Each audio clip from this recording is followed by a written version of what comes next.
India पे सबसे ज़्यादा अटैक होते हैं। पेजर में आप कुछ इंस्टॉल नहीं कर सकते, पेजर में आप रिमोटली कनेक्ट नहीं कर सकते, पेजर में आप एंड टू एंड एन्क्रिप्टेड एक मैसेज भेज सकते हो सिर्फ। Criminals do not hack your devices to reach to you, criminals always hack you to reach to your devices. वैसे 12 तरीके हैं ओटीपी चुराने के, बिना आपका फ़ोन टच किए मैं ओटीपी उड़ा लूँगा। लेबनान में मंगलवार को पेजर अटैक हुए जिसमें 11 लोगों की जानें गई। इसके ठीक 2 दिन बाद वॉकी टॉकी ब्लास्ट हुए, मोबाइल ब्लास्ट हुए, इसमें भी कई लोगों की जानें गई। आरोप है कि इजराइल ने ये अटैक कराए हैं, हालांकि इसकी पुष्टि नहीं हो पाई है अभी तक। एक्चुअली पेजर है क्या, ये कैसे ब्लास्ट होता है, क्या मोबाइल फ़ोन यूज़ करना भी अब सेफ़ नहीं है? इसके अलावा जो साइबर वॉर का बार बार जिक्र हो रहा है वो भी जानेंगे। हमारे साथ साइबर एक्सपर्ट अमित दुबे जी हैं। सर, दैनिक जागरण में आपका बहुत बहुत स्वागत है। Thank you so much, thank you. अब जब से ये चीज़ें हुई हैं, वॉकी टॉकी ब्लास्ट हुआ है, मोबाइल ब्लास्ट हुआ है, तब से मतलब जो कंसर्न बनते जा रहे हैं खास करके मोबाइल को लेके। जो पेजर है उसके अलावा जो पेजर भी ब्लास्ट हुआ है, मोबाइल का कंसर्न सबसे ज़्यादा है। लोगों को अब मोबाइल यूज़ करने में भी डर लग रहा है। क्या लग रहा है इस सेफ्टी को लेके, जो मोबाइल फ़ोन यूज़ कर रहे हैं, क्या ये भी सेफ़ नहीं है? देखिए, मोबाइल पहले भी ब्लास्ट होते रहे हैं, आपको पता होगा, क्योंकि बैटरीज जो हैं यदि मैनिपुलेटेड बैटरी हैं या सस्ती जो लो क्वालिटी बैटरी आती है वो कई बार ज़्यादा चार्ज किया जाए तो ब्लास्ट हो जाती थी। तो चाइनीज़ फ़ोन में हमने देखा कई बार फ़ोन ब्लास्ट हो जाते थे। तो ब्लास्ट तो होते हैं, लेकिन इस ब्लास्ट को एक कोऑर्डिनेटेड तरीके से किया जाए, एक पर्टिकुलर डिवाइस को इस तरह से मैनिपुलेट किया जाए कि एक ही टाइम पर सारी डिवाइसेस ब्लास्ट हों, ये एक बहुत बड़ा ऑर्गेनाइज्ड मूव है। ये ऐसे ही किसी टेक्निकल ग्लिच की वजह से नहीं हुआ, इसके पीछे डेफिनेटली 2-2.5 साल की मेहनत है जो लगी होगी। अभी एक और केस में इंटरेस्टिंग बताऊं कि कोई पुलिस इन्वेस्टिगेट कर रही थी नार्कोटिक्स कंट्रोल ब्यूरो का, जिसमें कुछ लैपटॉप्स थे और उसको हम अनलॉक करना चाह रहे थे और वो ब्लास्ट हो गए थे। तो उसको ऐसे प्रोग्राम किया गया था कि इसमें बार बार रॉन्ग पासवर्ड डालोगे तो वो अपने आप उसकी बैटरी डिप्लीट कर जाएगी। तो इस तरह की चीज़ें ऑलरेडी होती रही हैं, मतलब प्रोग्राम के थ्रू अपने आप किसी सेल्फ डिस्ट्रक्शन मोड में लाया जा सकता है किसी डिवाइस को। ये जो सेल्फ डिस्ट्रक्शन मोड है ये कोऑर्डिनेटेड अटैक कहा जाता है, कई सारी दूसरी डिवाइसेस में भी पहले हुआ है। तो आज की डेट में हर वो डिवाइस जिसके अंदर बैटरी है वो शक के दायरे में है। वैसे पेजर है क्या, मतलब ये डिवाइस तो क्योंकि छोटा सा उसमें सिर्फ बैटरी होती है, तो मैं थोड़ा सा चाहूँगा ये पेजर डिवाइस है क्या, ये कैसे ब्लास्ट हो जाता है उसको थोड़ा सा आप समझाएं। देखिए, पेजर ही ब्लास्ट होगा ऐसा भी नहीं है। हाँ। पेजर तो बहुत ही छोटा डिवाइस होता है और उसके अंदर जो बैटरी भी होती है वो भी बहुत छोटी होती है, 400 mAh या 350 mAh की बैटरी होती है। जबकि आजकल जो फ़ोन आते हैं उसमें तो 5000 mAh और 8000 mAh तक की भी बैटरीज होती हैं।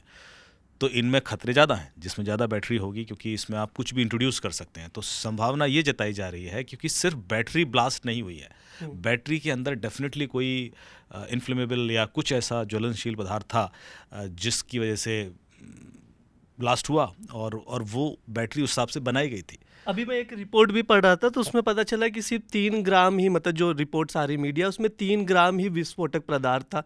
क्या लगता है 3 ग्राम से इतना ज़्यादा ब्लास्ट हो सकता है? बिल्कुल बिल्कुल, देखिए, इम्पैक्ट क्रिएट करना 3 ग्राम से भी पॉसिबल है।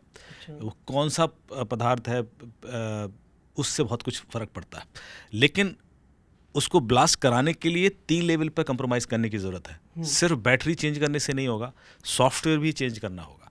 तो हार्डवेयर भी चेंज हुआ है, सॉफ्टवेयर भी चेंज हुआ है, तो पूरी की पूरी सप्लाई चेन कंप्रोमाइज़ हुई है। जैसे कि अभी पेजर ये लोग क्यों यूज़ करते थे, सिर्फ इसलिए क्योंकि मोबाइल फ़ोन तो बहुत सारी कंपनीज बना रही हैं, किसी को मैनिपुलेट करके कुछ टारगेटेड अटैक किए जा सकते हैं। तो वो अपने नेटवर्क को बिल्कुल आइसोलेटेड रखना चाहते थे कि मोबाइल हम यूज़ ही नहीं करेंगे जो हैक हो सकते हैं, हम कोई ऐसी डिवाइस यूज़ नहीं करेंगे जो सर्वेलेंस पे आ सकती है, एप्लीकेशंस जिसमें इंस्टॉल हो सकती हूँ। तो पेजर में आप कुछ इंस्टॉल नहीं कर सकते, पेजर में आप रिमोटली कनेक्ट नहीं कर सकते, पेजर में आप एंड टू एंड एन्क्रिप्टेड एक मैसेज भेज सकते हो सिर्फ, इससे ज़्यादा तो कुछ होगा नहीं। मैसेज भी सिर्फ वही डिवाइस खोल पाएगी जिसको भेजा गया। तो इस तरह की पर्पज़फुली उन्होंने पेजर यूज़ किया और वही चीज़ उनके अगेंस्ट यूज़ की गई। अब इनको पता था, जो भी इनके दुश्मन है, इजराइल के जैसे नाम लिया जा रहा है, पर जिसने भी किया है उसको ये पता था कि ये जो पेजर है एक ही कंपनी बना रही है, एक ही कंपनी है जो उसका बैटरी बना रही है क्योंकि उस साइज़ का, एक ही कंपनी जो उसका सॉफ्टवेयर मैनेज करती है क्योंकि बहुत ज़्यादा अब तो आउटडेटेड टेक्नोलॉजी है, बहुत ज़्यादा लोग इसमें है ही नहीं। तो एक ही कंपनी जब ये काम कर रही है, एक तो उनको 4-5 कंपनीज आइडेंटिफाई कर ली उन्होंने कि भाई यही है। उनके अंदर लोग आइडेंटिफाई किए कि कब ये बनेगा, कब बैटरी होगी, तो कहाँ हम रिप्लेस कर सकते हैं, कहाँ हम सॉफ्टवेयर अपग्रेड कर सकते हैं। तो जैसे कहा जा रहा है कि जब जॉर्डन से शायद ये मूव हुआ था तो 2-3 दिन का कहीं हॉल्ट हुआ था इन डिवाइसेस का, अभी इन्वेस्टिगेशन में पाया जा रहा है। तो उस दौरान या तो बदली गई ये बैटरी एंड सॉफ्टवेयर या डिवाइस ही बदल दी। क्लोन भी कर सकते हो, आपकी डिवाइस है बिल्कुल वैसी ही डिवाइस बना के चाइना की फैक्ट्री आपको दे देंगी और आप वो तो आईफोन तक क्लोन कर देते हैं। बिल्कुल। तो आपको वैसे फ़र्क नहीं पड़ेगा कि ये वही है नहीं। और ये टेक्नोलॉजी भी, चूंकि पेजर बहुत पुरानी टेक्नोलॉजी है, तो उसको क्लोन करना भी कोई मुश्किल नहीं है। तो क्या ऐसा कोई केस मतलब आपको पता है कि ऐसे डिवाइस के हुए हों पहले भी, जो आपके नोन में हो ऐसे केसेस? बहुत सारे हुए। देखिए, डिवाइस इस तरह का एक सिमिलर पैटर्न का अटैक मैं बताऊंगा आपको। हाँ। एक लास्ट ईयर एक एनम ऐप करके प्रमोट हुई। एनम ऐप चैट ऐप होती है, और वो डार्क वेब पे प्रमोट हुई कि ये तो बहुत सिक्योर ऐप है और मिलिट्री ग्रेड सिक्योरिटी है, और इसको तो कोई हैक नहीं कर सकता, इसमें तो कोई सर्वेलेंस नहीं हो सकती, कोई गवर्नमेंट स्नूप नहीं कर सकती। बहुत ज़्यादा प्रमोट हुई। सारे क्रिमिनल, सारे जो इलीगल एक्टिविटीज़ हैं एनम के थ्रू होने लगी, सारे क्रिमिनल यूज़ करने लगे उसको। फिर अचानक FBI ने 8 कंट्रीज़ में रेड डाली और $multi-billion ऑफ असेट कॉन्फिस्केट किए। महंगी गाड़ियाँ, कार, बिटकॉइंस, गन्स, एमिनिशंस, बहुत कुछ। आप पूरा न्यूज़ देखेंगे। पता क्यों? एनम ऐप FBI ने बनाई थी। अच्छा। उनको एक बंदा मिला जो डार्क वेब पे ड्रग सप्लायर था, उसको उन्होंने अरेस्ट किया, उसके संग डील की कि देखो तुम्हारी क्रेडिबिलिटी है डार्क वेब, क्योंकि डार्क वेब पे जो भी होता है वो अपने छद्म नामों से होता है, असली नाम तो होता नहीं। वो छद्म नाम की क्रेडिबिलिटी है, क्योंकि ये पिछले 10-11 साल से एक्टिव है उस पर। तो उससे डील की कि तुम ये ऐप प्रमोट करो डार्क वेब कि मोस्ट सिक्योर ऐप है, गेम बड़ा बनाते हैं और सबको इंस्टॉल होने दो, हम सबको पकड़ेंगे। तो ये जो स्ट्रेटजीज होती हैं कि जिसमें आपको सिक्योरिटी के नाम पे, पेजर भी सिक्योरिटी के नाम पे दिया गया था, पर वही चीज़ उनके अगेंस्ट यूज़ हुई है।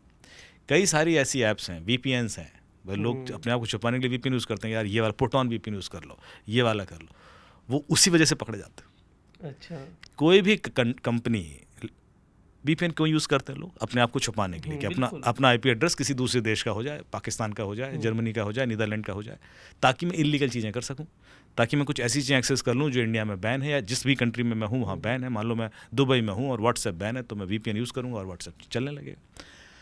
पर आपको लगता है कि ऐसी एक कंपनी है जो लाखों करोड़ों खर्चा करके एक ऐप बनाएगी VPN, इसलिए ताकि आप इलीगल काम कर सकें। उनको चिंता है कि भाई आप बेचारे फंस जाएंगे, तो आप क्यों ना इसको यूज़ कर लो और बचे रहो। ऐसा क्यों करेंगे और वो फ्री में क्यों देंगे आपको? That itself says a lot.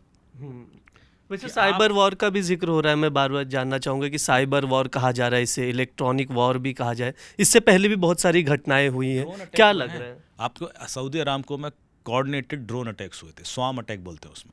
अच्छा। स्वाम मतलब है कि कई सारे ड्रोन्स हैं जो आपस में एक दूसरे से कम्युनिकेट कर सकते हैं, वो एक आर्मी की तरह जा रहे हैं। और ड्रोन का क्या है कि वो बहुत लो रेंज पे उड़ सकते हैं, तो हल्की डिवाइसेस होती हैं, तो उसको रडार नहीं कैप्चर कर पाया, और वो सऊदी अरामको में सीधे ब्लास्ट किए उन्होंने जाके। तो ये सारी चीज़ें पहले भी मिसयूज़ हुई हैं, जिसको हम साइबर वॉर बोलते हैं। और साइबर वॉर जहाँ पर वर्चुअल वर्ल्ड और रियल वर्ल्ड में विभेद ख़त्म हो जाता है। हम रियल वर्ल्ड अटैक कर सकते हैं यूजिंग टेक्नोलॉजी। AI इस्तेमाल बहुत साइबर अटैक कैसे कैसे हो सकते हैं, थोड़ा सा आप बताएंगे इसको?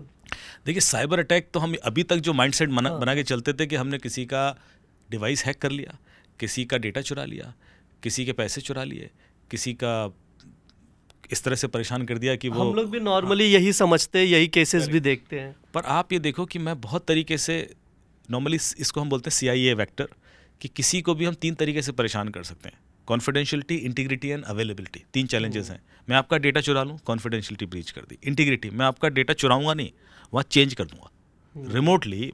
आपके रिसर्च का डेटा है, आपके फाइनेंस का डेटा है, आपके एम्प्लॉयज़ का डेटा मैंने चेंज कर दिया, उसकी सैलरी यहाँ कर दी, उसकी उधर कर दी, उसका पैसा इधर कर दिया, उसका तो भी क्योस हो गया ना।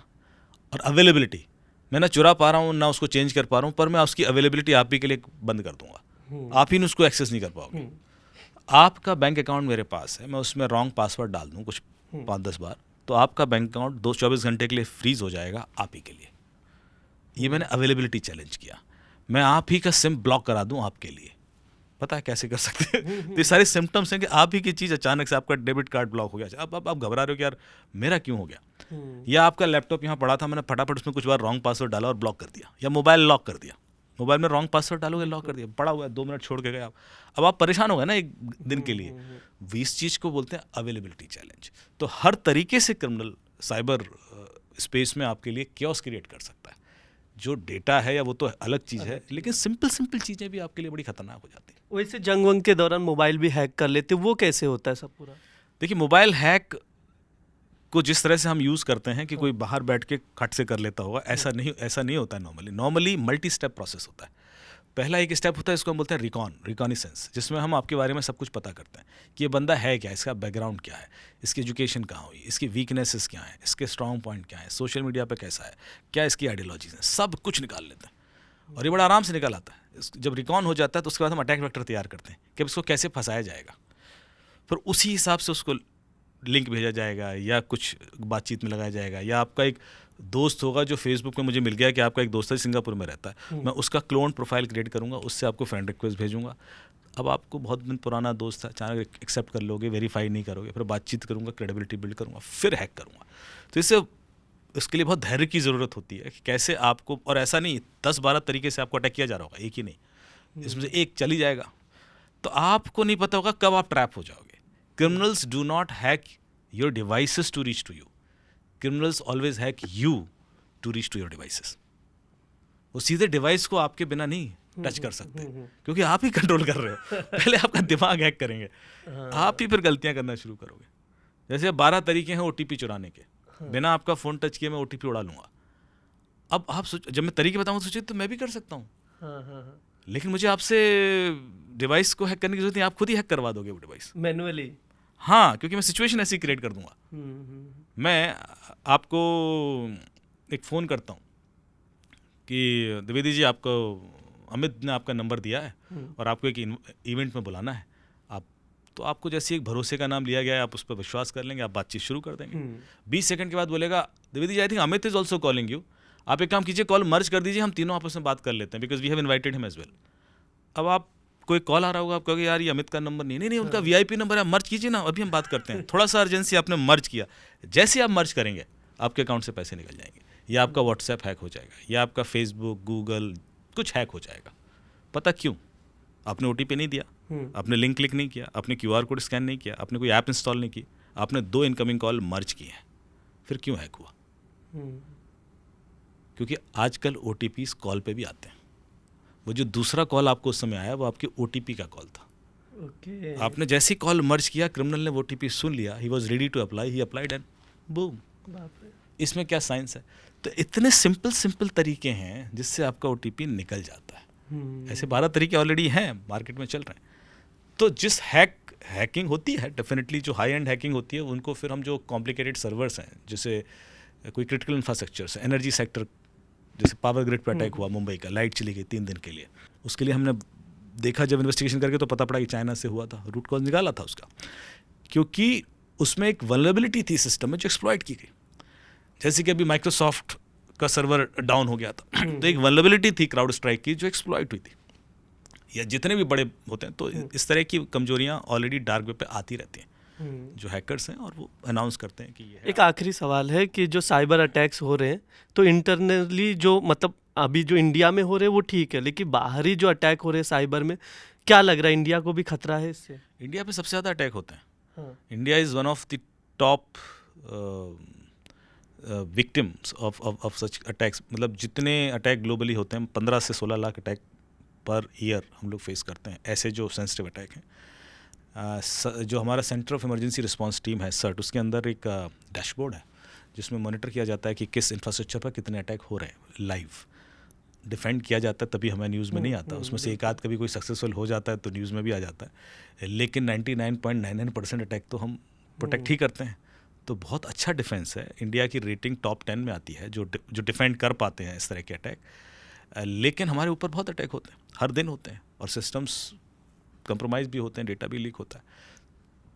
जहाँ से अटैक होता है वो भी एट्रीब्यूट कर लेते हैं। जब एम्स पर अटैक हुआ तो हमें पता था कहाँ से हुआ है, न्यूज़ में था, हांगकॉन्ग का IP था, चाइना से रूटेड था। इसी तरह से ऑयल इंडिया लिमिटेड पर जब अटैक हुआ, बायोकॉन पर अटैक हुआ, तो जितने भी अटैक होते हैं, ये मुंबई ग्रेड का था, हमेशा एट्रीब्यूट निकल आता है कि यहाँ से हुआ है। हर कंट्री के अपने APT ग्रुप्स होते हैं जिनको बोलते हैं एडवांस पर्सिस्टेंट थ्रेट, जो सरकार द्वारा पोषित हैकर्स होते हैं। उनको इसीलिए रखा जाता है कि तुम दूसरे देशों पर अटैक करो। तो आप गूगल करेंगे तो आपको हर कंट्री की लिस्ट मिल जाएगी, जिसमें सबसे ज़्यादा चाइना के नंबर से APT 13, APT 14, इस तरह से नंबर दिए जाते हैं उनको। तो ये तो ओपन ट्रुथ है, इसमें कोई हिडन फैक्ट नहीं है कि एक वॉर चल रही है। एक सटल तरीके से ऑलरेडी अटैक हर दिन किए जाते हैं। शुक्रिया हमसे बात करने के लिए। जैसा कि सर ने बताया कि साइबर वॉर चल रहा है पूरे देश भर में, इसके अलावा जो विदेशी अटैक भी होते हैं, इसके अलावा ये भी समझाया कि पेजर क्या है, कैसे बैटरी के थ्रू ये ब्लास्ट हो जाता है, और भी जानकारियाँ दी साइबर वॉर से रिलेटेड जो भी चीज़ें थी सर ने हमें बताया। मेरा नाम ब्रिज द्विवेदी है, आप लोग देखते रहिए दैनिक जागरण। शुक्रिया।